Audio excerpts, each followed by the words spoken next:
I wanted to tell a story about women in history, and that woman being my grandmother. She was a woman born in northern England, in Durham, and ended up coming of age during the start of World War II.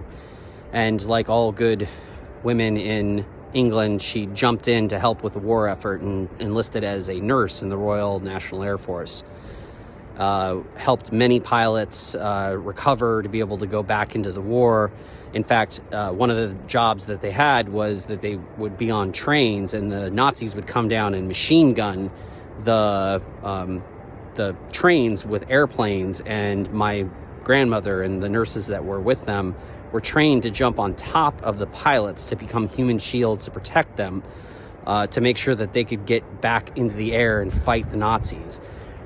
My grandmother was a nurse throughout the entire war and actually fell in love with my grandfather during the war, and ended up relocating out to central Washington, and eventually ended up raising a family and becoming a huge community member in that community, and then ended up out here in the Central Oregon coast, which is where she spent the last years of her life.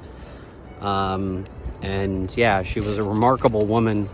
We were so lucky to have her as a grandmother, and taught us just an amazing amount of things. And I'll never forget when my grandmother told the story to my 17-year-old daughter about her time being 17 years old and fighting in the war and falling in love and trying to navigate life during wartime. And my daughter coming home going, wow, who is this person? And I said, she's a superhero. They don't make them that way anymore. So she was an amazing figure and an incredible role model, and somebody that needs to be remembered, and it was an important part of saving the world.